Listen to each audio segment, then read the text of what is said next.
ಏನೋ ಮಲ್ಲ ಹೊಸ ಸುದ್ದಿ ಕೇಳುತ್ತಾ ಇದ್ದೇವೆ. ಯುವರಾಜರು ನಮ್ಮ ಕಲೆಗೆ ಬರುತ್ತಾರಂತೆ. ನಮ್ಮ ಯೋಗಕ್ಷೇಮತೆಯಲ್ಲಿ ನಮಗೆ ದಾನಗಳು ಬಹುಮಾನಗಳು ಕೊಡುತ್ತಾರಂತೆ. ಲೇ ಕಿವುಡ, ನಾಳೆ ಬರುವಾಗ ಸ್ವಲ್ಪ ಹಳೆ ಬಟ್ಟೆ ಹಾಕಿಕೊಂಡು ಬಾ.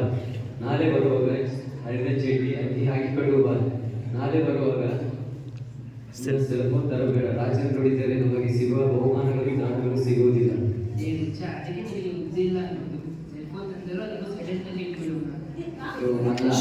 ಕೊನೆ ಬರುವುದಾದರೆ ಸ್ವಲ್ಪವೇ ಬಹುಮಾನ ಸಿಗುತ್ತೆ. ಜೊತೆಯಲ್ಲಿ ಯಾರಿಗಾದರೂ ಕರ್ಕೊಂಡು ಬರುತ್ತೇನೆ. ಇಬ್ಬರಿಗೂ ಸೇರಿ ಜಾಸ್ತಿ ಸಿಗುತ್ತೆ.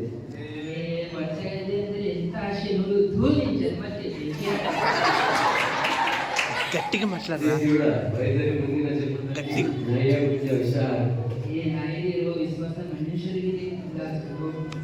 ಅಬ್ಬಬ್ಬಾ ಸಾಕು ಸುಮ್ಮನೆ.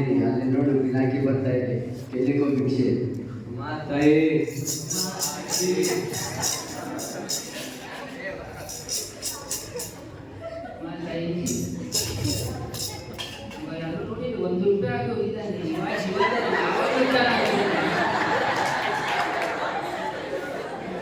ಸರಿ, ನಾಳೆ ರಾಜರುದಲ್ಲಿ ಇಲ್ಲಿ ಬರಬಹುದು.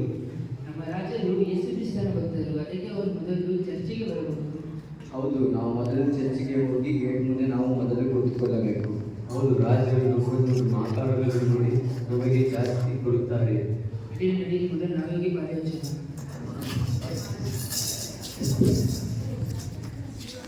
ರಾಜ ರಾಜ ಮಹಾರಾಜ ರಾಜ ಗಂಭೀರ ವೀರ ಪ್ರತಾಪ ದ ಗ್ರೇಟ್ ಅಲೆಕ್ಸಾಂಡರ್ ಆಗಮಿಸಲಿದ್ದಾರೆ.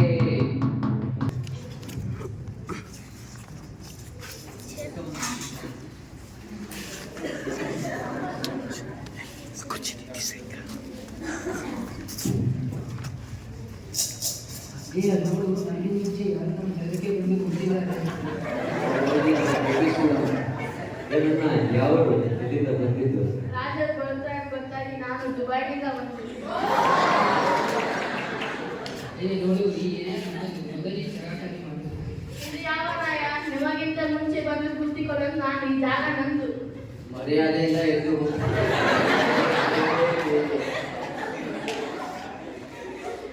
ನೋಡು, ದುಬೈದವನ ಈ ಜಾಗದಲ್ಲಿ ನಮ್ಮ ತಾತ ಮುತ್ತಾತಗಳು ನಾವು ಸಹ ಕೊಟ್ಟು ಭಿಕ್ಷೆ ಬೀಳಿಸಿದೆವು.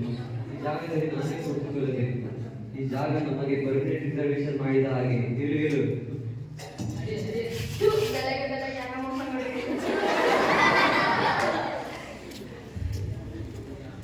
ಈ ನೋಡು, ಯಾರೋ ಒಬ್ಬರು ನಮ್ಮ ಏರಿಯಾಗೆ ಬರ್ತಾ ಇದ್ದಾರೆ. ಇದುವರೆಗೂ ನೋಡಲೇ ಇಲ್ಲ. ಯಾವ ಏರಿಯಾದವರು? ಇವರು ನಮಗೆ ಭಿಕಾರಿಗೆ ರಾಜ ಬರುವಂತ ಏರಿಯಾ ನೋಡು, ಗಿರಾಕಿಗಳು ಬರ್ತಾ ಇದ್ದಾರೆ. ನಿಮ್ಮ ಫೋನ್ಗಳನ್ನು ಸೈಲೆಂಟ್ ಅಲ್ಲಿ ಇಟ್ಬಿಡಿ. ಜೋರಾಗಿ ಭಿಕ್ಷೆ ಬೇಡಿ.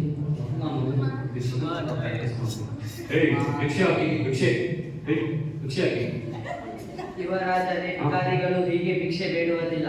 ಭಿಕಾರಿಗಳು ಭಿಕ್ಷೆ ಬೇಡುವ ರೀತಿಯೇ ಬೇರೆ. ಹೌದಮ್ಮ ಮಂತ್ರಿಗಳೇ, ನನಗೆ ಅಭ್ಯಾಸ ಇಲ್ಲವಲ್ಲ. ನೀವು ಸ್ವಲ್ಪ ಹೇಗೆ ಅಯ್ಯೋ ಹೊಟ್ಟೆ ಹಸಿದಿದೆ, ಏನಾದರೂ ಇದ್ದರೆ ಸಹಾಯ ಮಾಡಿರಿ. ಊರು ಬಿಟ್ಟು ಊರಿಗೆ ಬಂದಿದ್ದೇವೆ, ಏನಾದರೂ ಸಹಾಯ ಮಾಡಿ.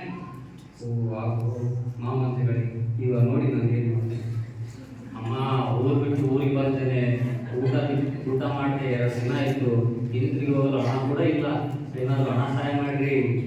ಹೌದಪ್ಪ, ಏನಾದರೂ ಸಹಾಯ ಮಾಡಿ. ಅದೇ ರಾಜರು ಬರುವ ಹೋಗ್ತಾ ಇತ್ತು. ಇವರನ್ನು ನೋಡಿದರೆ ರಾಜರು ಇವರಿಗೆ ಹೆಚ್ಚಿನ ದುಡ್ಡನ್ನು ಕೊಡುತ್ತಾರೆ. ರಾಜರು ಬರೋಕ್ಕಿಂತ ಮುಂಚೆನೇ ಇವರನ್ನು ಏನಾದರೂ ಕೊಟ್ಟು ಇಲ್ಲಿಂದ ಕಳಿಸಿಬಿಡೋಣ. ಅದೇ ನಿನ್ನ ನಿಗಿಂತ ಬಂತದೆ ಎಷ್ಟು ಹೇಳಿ ಹೇಗೆ ಬಾರು ಇಲ್ಲಿ 4 ಅಲ್ಲ 5 ರೂಪಾಯಿ ಹೋಗ್ತಾ ಇದ್ದೇನೆ. ಈ 10 ರೂಪಾಯಿ ತಗೊಂಡು ಈ ಜಾಗ ಖಾಲಿ ಮಾಡಿ. ಈ ದೇಶದಲ್ಲಿ ಎಲ್ಲಿ ಕಾಣ ಹೋಗ್ಬೇಡ, ರಾಜರು ಬರುವ ಹೋಗ್ತಾ ಇದ್ದೀನಿ. ಈಗ ಸರಿಯಾಗಿ ನೋಡ್ಕೊ, 10 ರೂಪಾಯಿ ಕಷ್ಟಪಟ್ಟು ಸಂಪಾದನೆ ಮಾಡಿದ್ದು ನಿನಗೆ ಕೊಡ್ತಾ ಇದ್ದೇನೆ. ಮೊದಲು ಇಲ್ಲಿಂದ ಹೋಗು, ಹೋಗು. ಆಗಲಿ ಹೋಗು. ಮಾಮಂತ್ರಿಗಳೇ, ಈ ದೇಶದ ನಾವು ಪಿಸಿನಾರ ಜನರು ತುಂಬಾ ಕಂಜೂಸ್ ಮಂದಿ. 10 ರೂಪಾಯಿ ಕೊಟ್ಟು ಎಷ್ಟು ಜನವಾಗಿ ಮಾತಾಡ್ಕೊಳ್ತಾರೆ ನೋಡಿ. ಹೌದು ಮಹಾಪ್ರಭುಗಳೇ, ಇಲ್ಲಿನ ಜನರೇ ಹಾಗೆ. 10 ರೂಪಾಯಿ ಕೊಟ್ಟು 1000 ರೂಪಾಯಿ ಎದುರು ನೋಡುತ್ತಾರೆ.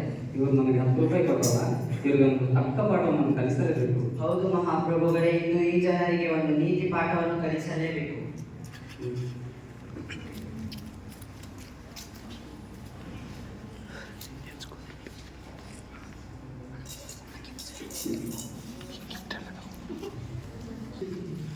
ಅಮ್ಮ ಬಿಡು.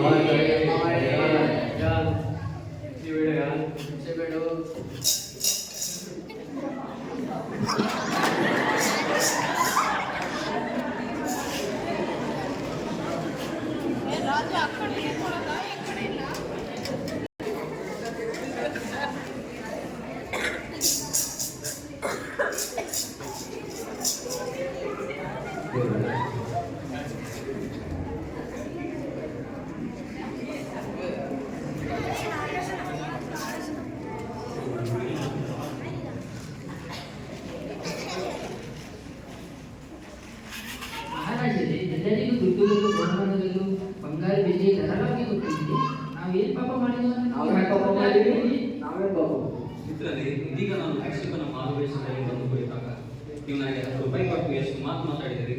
ಮೊದಲು ನಾವು ಕಷ್ಟದಲ್ಲಿದ್ದವರಿಗೆ, ವಿಧವೆಯರಿಗೆ, ಅನಾಥರಿಗೆ, ದಿಕ್ಕಿಲ್ಲದವರಿಗೆ ಸಹಾಯ ಮಾಡುವುದು ಕಲಿಯಬೇಕು. ಸತ್ಯವೇದದಲ್ಲಿ ಬರೆದ ಪ್ರಕಾರ ಕೊಡಿರಿ ನಿಮಗೆ ಕೊಡಲ್ಪಡುವುದು ಎಂಬ ವಾಕ್ಯದ ಪ್ರಕಾರವಾಗಿ ನೀವು ಇತರರಿಗೆ ಕೊಡುವುದನ್ನು ಕಲಿಯಬೇಕು. ಆಗಲೇ ದೇವರು ನಮಗೆ ನಮ್ಮ ಅಗತ್ಯಗಳನ್ನು ಕೊಡುವುದು. ನಾವು ನಮಗೆ ಕೊಡುವುದರಿಗೆ ಇತರರಿಗೆ ಸಹಾಯ ಮಾಡುತ್ತೇವೆ. ಸರಿ, ಮುಂದೆ ಹಾಗೆ ಆಗಲಿ.